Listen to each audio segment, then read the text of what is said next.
Welcome to What's Your Edge, a series of VisionEdge marketing podcasts dedicated to helping you use data, analytics, process, and measurement to create a competitive edge for you and a superior experience for your customers.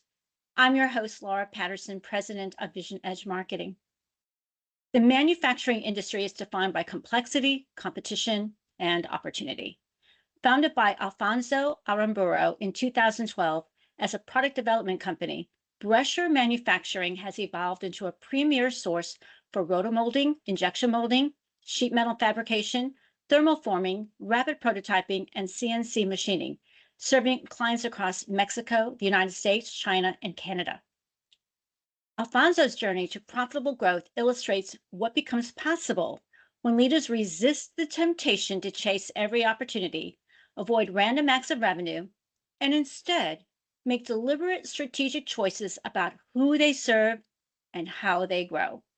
For executives and boards alike, this episode of What's Your Edge is a powerful reminder that growth without focus often creates complexity, margin pressure, and operational drag. Profitable growth, on the other hand, requires discipline, strategic clarity, and sometimes the courage to say no. Welcome, Alfonso. I'm sure everyone is eager to hear your story. Thank you. I really appreciate welcoming in Laura. Happy to be Great. here and excited for what's to come. We are too, because we know you have a lot to tell us and we have a lot that we can learn from you. So, Alfonso, you originally started Brecher Manufacturing as a product development company, and then you repositioned it as a design and prototype firm, and ultimately as a full-fledged manufacturer. That kind of evolution isn't trivial. Repositioning often introduces risk, stretches capabilities, and can create internal tension, especially if the organization isn't well aligned. There's more to repositioning than changing your message. It often takes realigning your entire business to better address evolving market needs and opportunities. Successful repositioning requires a willingness to challenge assumptions, embrace change, and focus on delivering differentiated value. When done well, repositioning can revitalize growth, sharpen competitive advantage, and set the stage for long-term success. So I'm sure we're all curious, what prompted this evolution? Was there a pivotal customer insight or market signal or operational constraint that made it clear the original model wouldn't support the kind of growth you envisioned? Yes, certainly. And you hit the nail on the head, Laura. When you're talking about growing, there is always a fear of FOMO, right? Fear of missing out. So you have like, okay, should I do this? Should I do that? Like, where should I hone in? Where should I focus? And there is this principle, the Pareto diagram, right? As you know, is where you do your effort, your 80-20, which is really hard to stick. It's really hard just to stay on that lane, and you tend to be a yes man faced to whatever opportunities that come along. So at the beginning, we offered a massive range of different services, product, pretty much where we're saying yes to any opportunity. And as you might imagine, you might know, when you do that, you are diluting yourself and you are certainly spinning your wheels. And so at that point is, what do you do then? You get to the point that your margins are thinning, and you're at a point, really at a crossroads. So early in, what was it, somewhere around 2019, there was a huge influx of RFQs. So as you can imagine, well, as you remember, back in 2019, that was during COVID, right? So everybody was freaking out. What's going to happen with shipments? What is going to happen with their whatever the orders that manufacturers or people had, retailers, all these businesses had overseas. The majority of the manufacturing industry then was in China. At least high volume was in Asia. So at that moment, companies were reacting and sending us all this loads of RFQs, which again caused us to opportunity. And with that opportunity came also all of the hours and hours that we were spending in quoting, and we were talking to people, vetting people out, screening people. So it was really overwhelming. So I mean, you could argue and say, well, that's great for business. Well, it is great when you are truly niche, right? When you truly have defined what you want to do, and that's when we realize, okay, we can't just keep doing everything. Truly need to define what is exactly that we could offer. What is the one thing that we will move the needle, and just stream that one process. It's much easier and much faster, much more effective to focus on one thing rather than just trying to do it all. And so at that point, we made the decision is okay, let's just kill everything else that is not producing, everything else that we know that, yes, it's an opportunity to, yes, it's potentially something that could bring revenue, but it's not our revenue.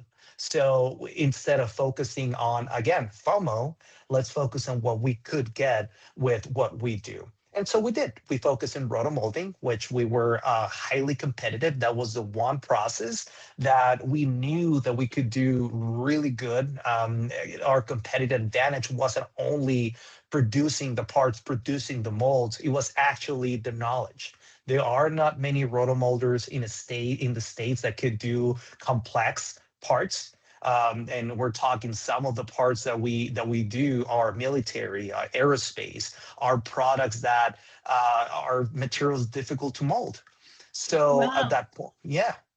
That's so just so everyone's listening understands, you had lots of competition, you had lots of RFQs, you were just spending a lot of energy responding to those RFQs, but they weren't necessarily generating what the kind of margins, profit, and business you wanted. Took a look at sort of where your areas of expertise were, particularly around rotomolding. You said, let's focus. Let's focus on rotomolding. Let's focus on what we are, where we excel, and where we can have a competitive advantage. I think that's a really good part of the story.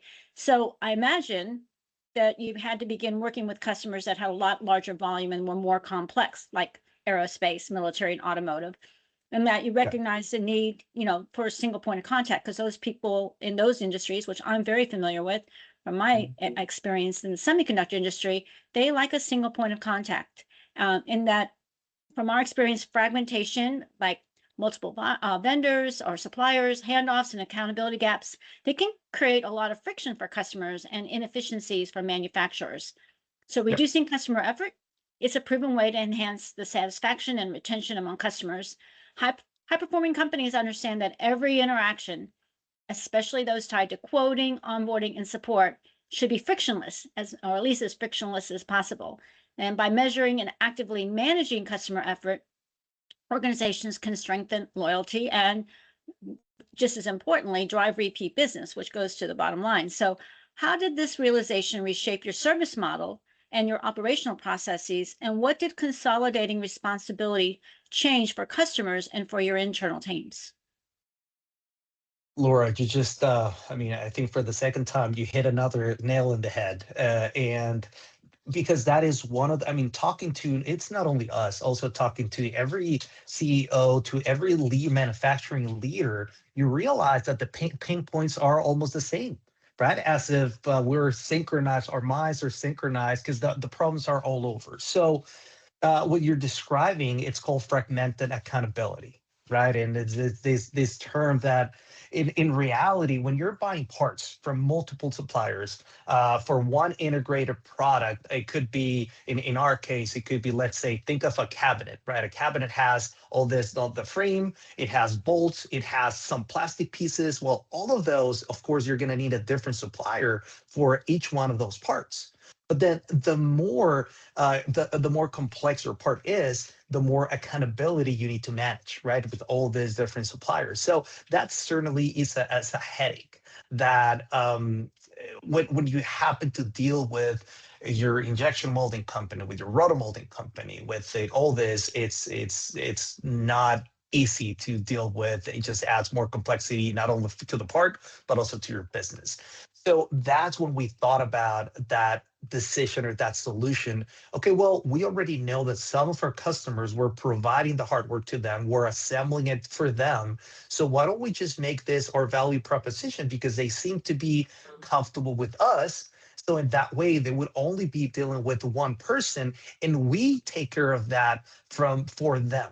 right? Because we are the ones who handle the accountability aspect. And yeah, sure, we will handle complexity, and there's some value in that, right? And it's something that before, just because we were doing it, it was not obvious to us. It was until one of our customers pointed it out, right? It's like, hey, can you get this for us?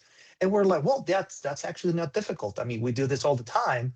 But we realize that this actually added value to the customer, because that is where we're actually owning the entire production life cycle and just bringing, that's some people businesses call it just one project, one phase, and call it a day, right? So I- really, the yeah, uh, yeah. that's a pretty big game changer, right? You own it all. Yeah, yeah, exactly. So in theory, it's simple, but in practice, you also need to establish your systems and processes and everything just to make sure that you're providing the best value, because that's the other side of the coin.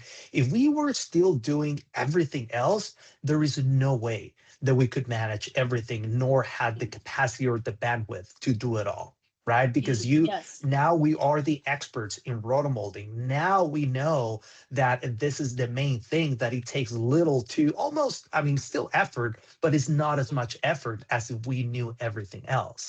And so now Yes. we're partnering with some few companies that we can rely on, that we can lean on their expertise, making our jobs also much easier.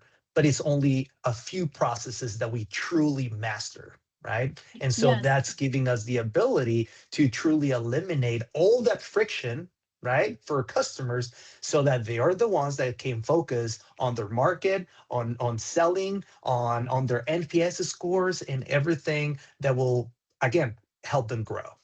I think that the one project, one face is a really important thing. And the fact that you were able to really land on rotomolding gave you that opportunity to own it all. So I think that was a really valuable move. And I'm sure people listening are thinking about, what does their portfolio look like and where are they have that kind of value proposition. I know that in the early days, you said profitability was good, but not great. There's a familiar place for, that's not uncommon for many growing manufacturers. Busy revenue coming in, but margins under pressure and complexity creeping in.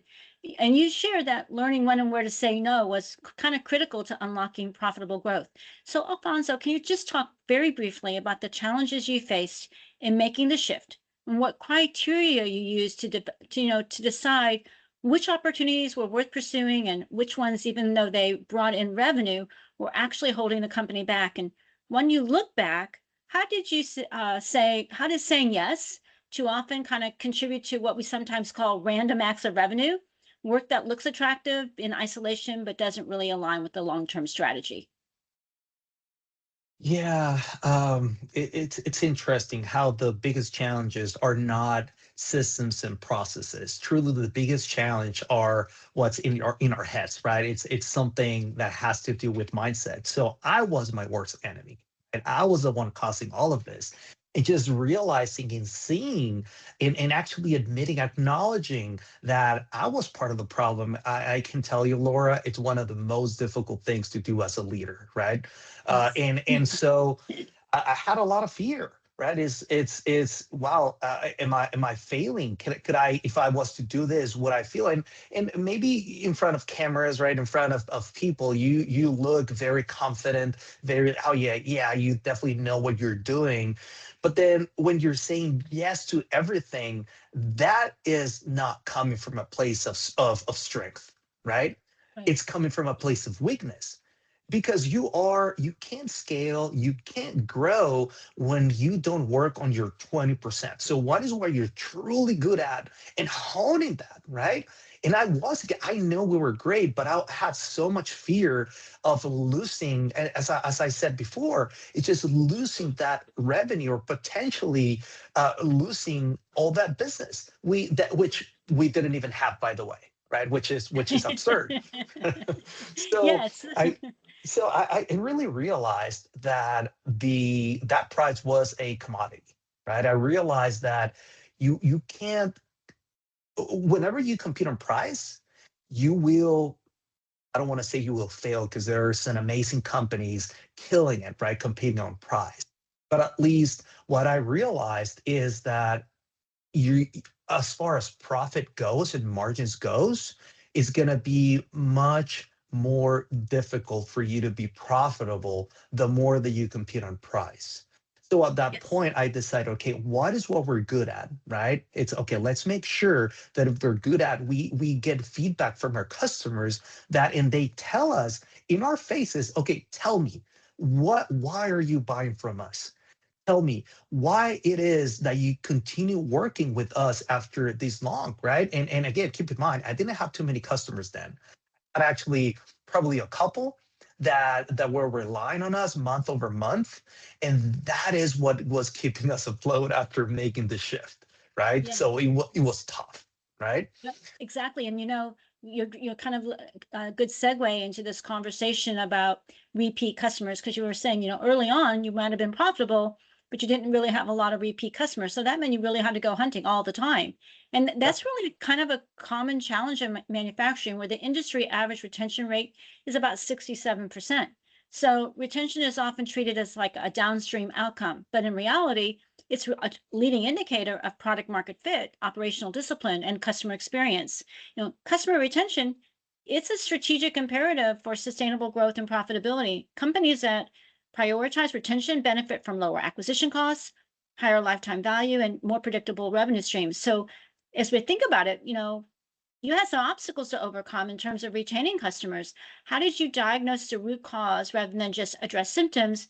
And from a leadership perspective, when did retention shift from being a nice to have measure to a strategic priority that influenced your decisions? Oh man, this is a tough one because when you're starting every month from zero, is it's I think it's been, I mean, people in the real estate industry, they love it, right? I mean, I don't know if they love it, but certainly they're used to it.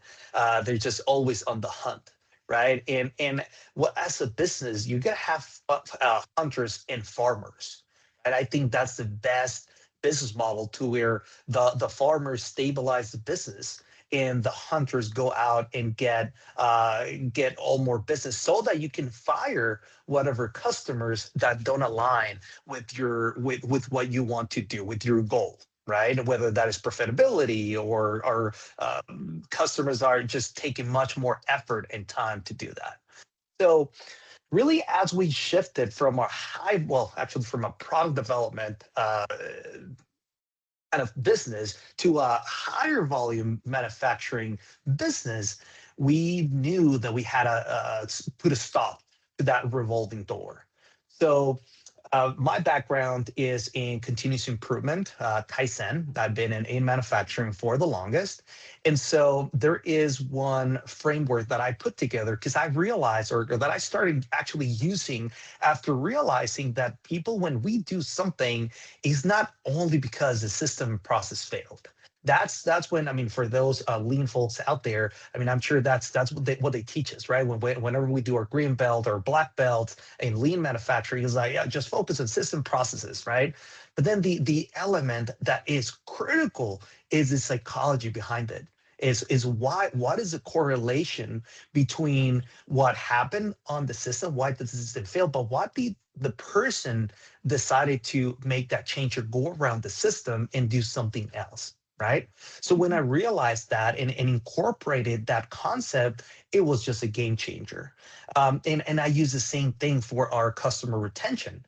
Because again, my biggest fear was not only customer retention, but customer acquisition, right? Yes. And if we go off of fears, it's, we were just in this cycle that we, well, we started evaluating at that point. So every customer lost that we didn't want to lose. And so at that point, we mapped those failures across the entire company. Let me give you an example. So the on sales, we would ask, okay, did we quote an unrealistic timing just to win the deal? Did we provide an SLA, right, a certain level agreement that we cannot commit to? On the leadership aspect, is did we provide the team with the right direction, or did they feel pressure to cut quarters? which is very common, right, in sales. So the salesperson or the leader person is oh yeah, sure, we can handle it, and then he goes to the production guy and is like, oh wait a minute, we don't even have the resources. Now, in fact, this is a true story. We didn't. There was a time that we didn't even have the material in stock, nor the machinery to cut it, to produce it. So we ended up outsourcing it. We actually ended up paying for somebody to make the product, and we ended up losing on that project, Of right? course. Yes. And that's a very common example because, and we call those sales centric companies. And that's why we really strive to encourage our customers to be customer centric, which I know you feel very strongly about because if I remember correctly, it was about 2020 when you guys started looking out, to get some customer feedback. And that Yeah. really became, a catalyst for some of the meaningful changes that you made. And effective voice of customer research, I mean, it can cover really valuable, actionable insights that drive strategic decisions. Organizations that systematically listen to their customers, they're better positioned to identify unmet needs, improve offerings, and enhance satisfaction. And it's a pretty disciplined approach, and it does, help you transform customer input into a source of innovation and competitive advantage. So, thinking back to that voice of customer research that you conducted, were there any insights that surprised you or challenged, some long-held assumptions? And how did that feedback directly inform your strategic priorities and operational focus? Yeah, the most difficult part of the voice of customer is that you have to be willing to either put your ego aside or have it bruised, right? Whichever you choose. And so we went in thinking that our biggest value was our do it all, jack of all trades, flexibility all day long, and our speed. But the feedback we got was much, much different, which was actually a surprise, as I was telling you before. Our customers told us that, hey, we love that you own the whole process, but you're trying to do everything, you're diluting yourself, and your quality is not up to par. And we saw that in our parts that we were just our rejects. We were getting a lot of parts back, which again was eroding our margins as well. And that was a hard truth, Laura. It really challenged my long-held assumption that more service equals more value, which again was not the case. So the feedback was a real final push. We needed to double down on rotomolding as our core expertise, and use of other capabilities truly were tools rather than standalone services. So the biggest surprise was that the biggest thing for them was speed, right? So we assumed that speed to market meant how fast can you run the machines. But then the VOC, the voice of customer research, taught us that the real bottleneck wasn't really production, right? It was the DFM, as we call it, or the design for manufacturing phase, which is the part where they want to know whether the part is going to work once they run the long production.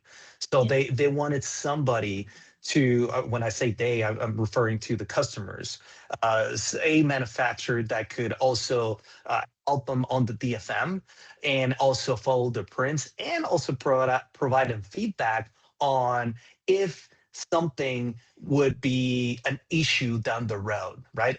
That truly was the added value, which reshaped the entire strategic priority. Because I was like, oh, wait a minute, they're seeing us as a partner. They're seeing us as somebody that, yes, I want you to do this, right? But then we're adding the cherry on top. It's like, well, yes, if you do this, then this is going to cost X, Y, and Z. Do you want to do that? We can do it. Or we could do, and then we would throw that added value piece of the business, which is what made us created those loyal customers. Yeah, I think it's really interesting, and I know we've talked about this before, that true speed for you guys meant removing the roadblocks before the race started, not just running the race, and that, that's become this core pillar of what I know you refer to as the execution engine, which we'll talk about a little bit more in a moment. I know you've described the period when you were acquiring new customers as being one that was an enormous effort, and it kept the organization in sort of what I think you referred to is the constant hustle mode. And I get that. And we see that happen with with a lot of the companies we work with. Growth fueled purely by hustle, it can mask inefficiency and it's exhausting. So over time, it also raises an important governance question. Is this growth scalable and repeatable? One of the steps you took was to optimizing lead conversion to improve the quality of the leads and the efficiency of your sales process. High performing organizations, they analyze every stage of the customer journey to identify bottlenecks, and they accelerate the quote to close cycle as a result. And so by focusing on conversion measures and process improvement, companies can drive higher win rates and more sustainable revenue growth. So what steps, Alfonso, did you take to analyze your customer acquisition process? What did the data reveal about where time, effort, and resources were being spent, and whether those investments were paying off? Yeah. Well, you mentioned something about the execution engine, right? And maybe So we'll come back to that. Yes. yeah, maybe I could elaborate just a little bit on that. The execution engine, it's truly one of the main things, or one of the biggest, I would say, mistakes that us leaders do sometimes is jump too quick on conclusions, right? So we hear all this content out there, books and something is like, well, you make decisions with the information that you have. And that right there, with the information that you have, it's critical. Because if you have information that is lacking of substance, is lacking of we call it reliability, right? We call it Yes. integrity, data integrity, then your decision, maybe it's going to be the right decision with that information, but it's going to be the wrong decision for your business or Oh, the yeah. process or to fix that, right? Yes. So that's always very conflicting. And so that could cause a massive lack of direction. Right. And maybe I'm highlighting this too much because really this is my world. This is what I've done for the longest. But what is impressive though is that when you are in the trenches, sometimes it's really hard to see. Right. So it's really difficult for you to apply your own concepts with on your own on yourself. Really, it's not even on your business. So, just give you a quick example. So we were celebrating all the volume of RFQs that were coming in, but when we finally sat down and took a look at the data, Laura, that reality was sobering.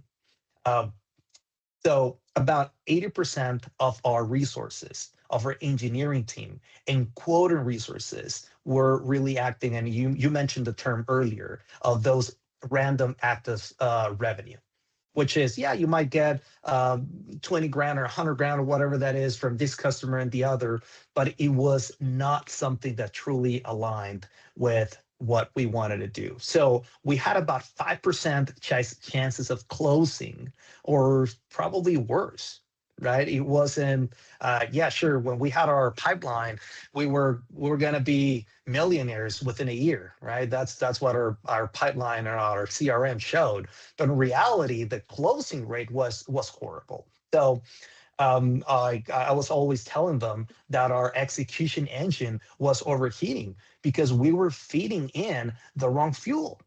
right?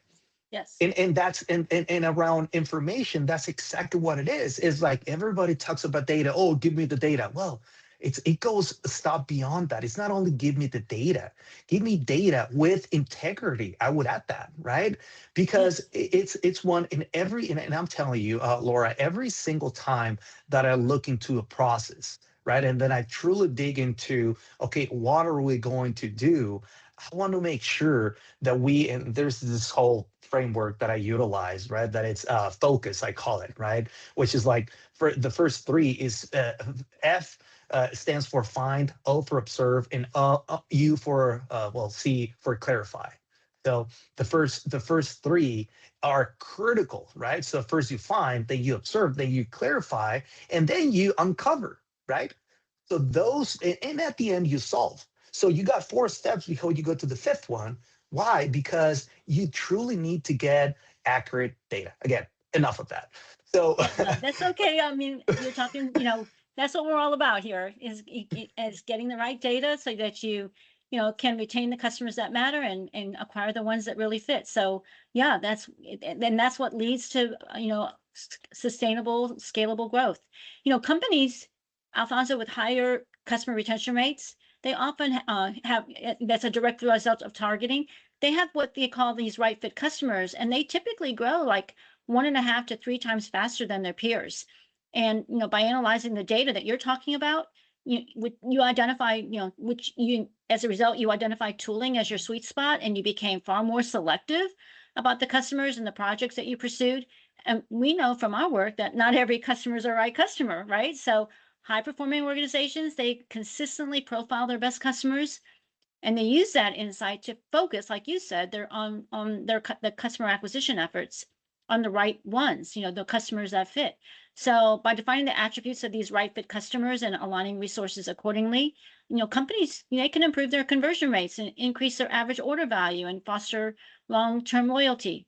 So how did this focus on right fit customers, those that needed tooling, those that needed the tooling changes that you had, and how did that affect sort of your quote to close ratio, your average order value, your operational predictability, and what changed internally once the organization had clarity around where it should and should not compete?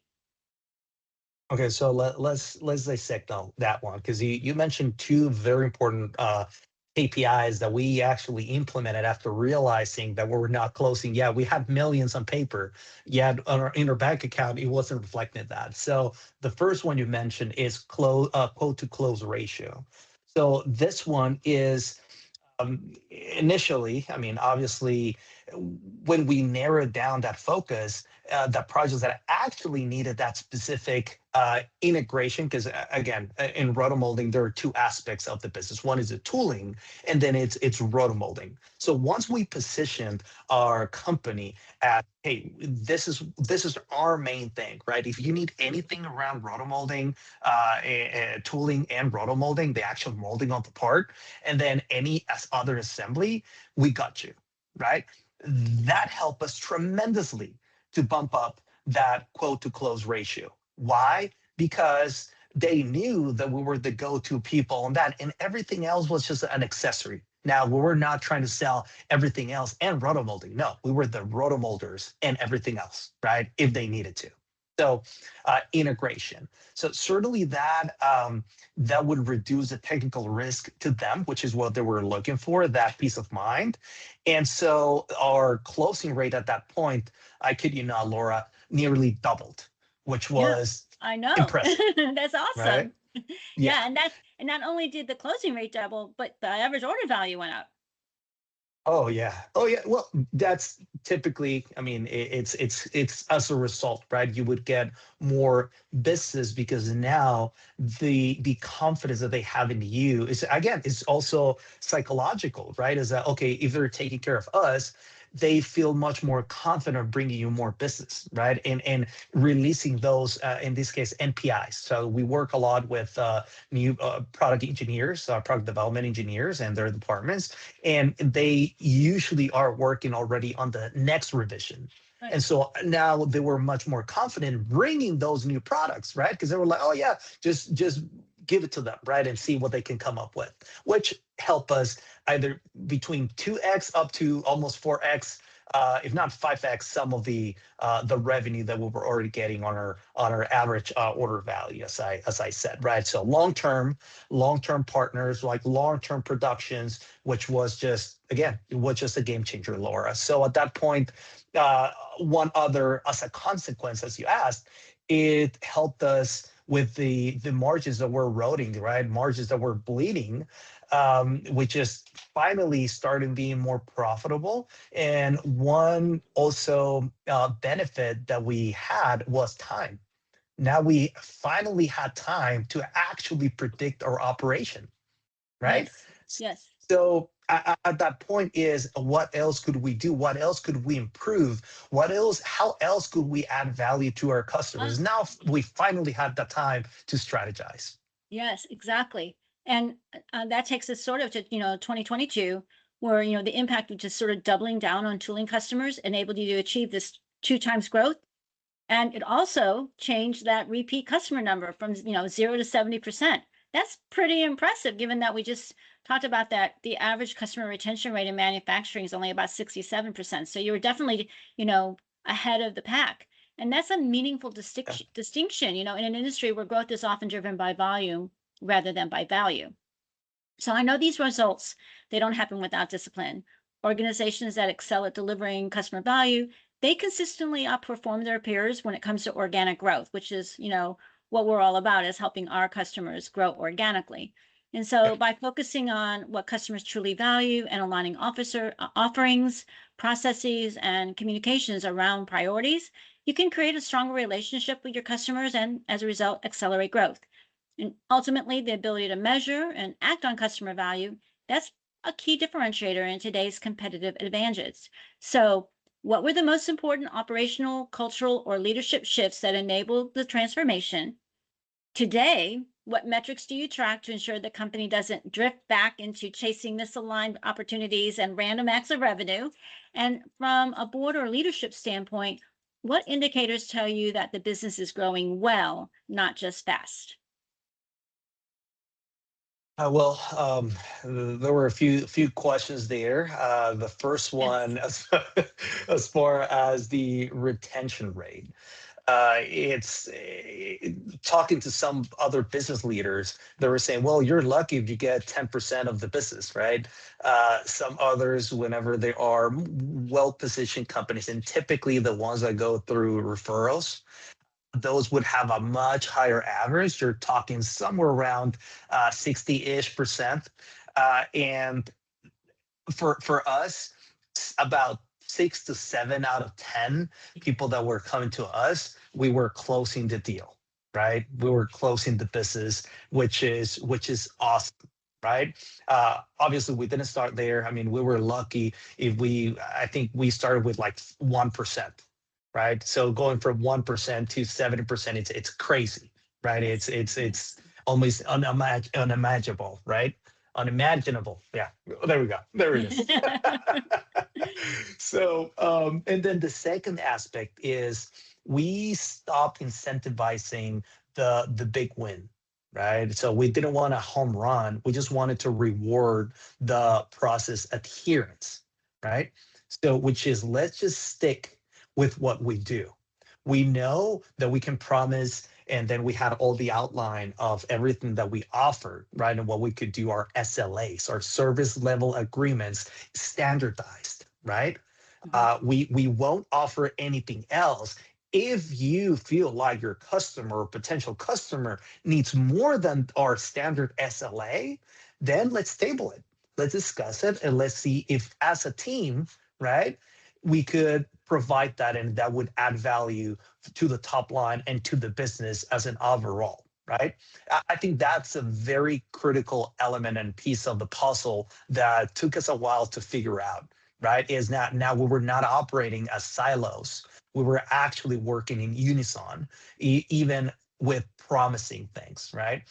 So there were three main indicators that would tell us whether we were going in the right direction or not so much. And the first one is, I think one of them already mentioned it, which is the quote to close. I think that one is one of the most important ones. I would say, if not my main one, that's the one that I focus the most because I want to make sure that our efforts are used and resources are allocated to in the right place, right? So that will tell Yes. me how quickly are we closing to a quote. So there's like a two-part of that, right? One is what is out of the ones that we quote, how many of those we're actually getting the business, and the second is what is that time span, right? So what is that length, that time frame? That is important because typically in tooling, it's and this is one maybe one of the aspects of our business is you have one of the or screening questions that we ask is when do you need this product by, when does it need to be in your plant, because tooling is not something they just snap your fingers and will appear Right. suddenly, right? It takes a few, depending on the part, it could take anywhere from 8 weeks up to 12 weeks, and if not more. And again, we're one of the fastest of the West, right? And still, it's challenging. So that is critical. That's our added value. And the second thing is the fit score on the backlog, right? I want to make sure. Okay, as far as the back, I mean, I want to have a backlog, right? Obviously, so the bigger the backlog, the better. But also not to the point that it speaks in our inefficiency to deliver, right? So that's why I have to find that balance. And then the third one is, as we call it, the friction ratio, which is we track every customer effort. And yeah, sure, you don't promote effort, right? You promote results, yes. However, you have leading and lagging indicators, and to me, this is a leading indicator that will Great. show me how many touches does it take to get the PO to the first delivery. And typically there's a ratio, right? So we know that we have to reach out to the customer 3, 4, 5 times before we close a business. If there are the outliers as usual, right? I mean, sometimes it just happens that they just need it urgently. Okay, that and you get a home run. Okay, great. But it's we want to make sure that we are following the process to the T, right? So that, okay, let's say that we reach out to the customer 7, 8, 9 times. Okay, we know that at that point it's not a warm customer that will be closed anytime soon, and we might change the refine maybe the either the offer or the pitch, or not even pitch at all, and just let them again let them go, right? Yeah. These are really great measures. And I think people listening in the community, whether they're in manufacturing or not, they can see the value of these kinds of measures around customer effort or a friction ratio, around fit, around conversion. So these are measures that I think almost everyone listening can think about how they're using them, if they're using them, or how they could be using them, or where they are in terms of the kinds of measures that help them make decisions. So looking back on your journey, let's talk a little bit about lessons learned. What are the most important lessons you've learned about profitable growth? And if you were advising another company, what would you emphasize about knowing when to say no, avoiding those random acts of revenue, and balancing customer focus with operational discipline? Yeah. Well, I think it's as I alluded to earlier, right? Is it's really difficult to work on what you're really good at, and but most importantly to define it. So I would say the first one is knowing what to say no and when to say no. Those Yes. two are critical. That's been kind of the theme, right, of my journey too. And then the second one is avoid at any cost those, as we call them, the random acts of revenue, which is you don't want to just be trying to do it all as well. And just because you're getting some business and something, it doesn't necessarily mean that it's taking you in the right direction. And most likely, it won't help you grow, right? I mean, we lived it and went through it, and yeah, never ever again, right? And then the third one is balancing the customer focus, right, with that operational discipline. And I think that was at the end when we were aligning sales, production, and the promise on the offering overall. Is how are we sticking to our processes, to our value offer, to what we do, to who we are? Just truly stay true to ourselves as an organization. That is something that not only will help us, but is also very visible to others on the outside, and where somebody's doing business with you and seeing that you're aligned and that you're not trying to do everything, you're just sticking to what you're good at. People respect that more than what you think. Yes, I agree that they do. Yes, that's a good point. Well, So yeah. the other thing is, I know that I love this metaphor that we've talked about before about treating your organization like a high-end hotel. If you fill the rooms with budget travelers, low margin, high friction work, you have no rooms for when the VIP, the right fit, high volume partner shows up. I think that's a really good metaphor, and all of us can relate to that because we're all probably have been guilty along the way of having more budget travelers than we should have, and that taking away from our ability to really serve those VIPs. So I want to really thank you for sharing your journey and your insights, Alfonso. Your story is real proof that profitable growth requires discipline and courage, and the courage to say no, the courage to stay focused, and to eliminate those random acts that dilute value. And I really appreciate the fact that you reminded us that strategic repositioning can unlock sustainable growth. Great, good for you to really be able to land on what it is you excel at, where you bring true value to your customers, and that customer retention It was both a growth lever and a profitability signal, and that saying no to the wrong opportunities enables focus on the right fit customers. Data decision making reduces risk and improves outcomes. That was a great part of the story, and we could probably have made a whole episode on that. And then listening to customers and acting on what you hear drives scalable success. So, for business leaders and board members listening, this raises an important question. Are you growing with intention, or are you simply in hustle mode? So if any of this conversation felt familiar, strong demand, full pipelines, but margins under pressure, it may be time to step back and assess where growth is coming from and what it's really costing you. And if you're ready to identify where random acts may be creeping into your strategy and replace them with a clearer, more deliberate, customer-centric path to profitable growth, I'd love to have a conversation with you. So Alfonso, thank you so much for sharing your story with us today, with our community. I know they took away several really important points. Hey, again, thank you for having me, and I'm more than happy to share that. I mean, if this has been any helpful to anybody, I'd be if I was able to make the difference, and it went through just one person that's probably going through that currently, I would also love to hear, right? I mean, either through Of you course. or reach out to me, because these stories truly help. I mean, whenever I hear other leaders sharing their stories, what they've gone through, I can always resonate and truly apply some of that Yeah. on my own practice. So That again, happy to we be all here. learn from each other, right? Oh yes. Oh Right. yes. We're learn from each other. So thank you for being a part of our community. And thank you for everyone who's listening today. We hope you found this episode of What's Your Edge helpful. Since 1999, VisionEdge Marketing has been helping our customers eliminate random acts, apply data, analytics, process, and measurement to accelerate growth, create customer value, and improve performance. And we always welcome hearing from you.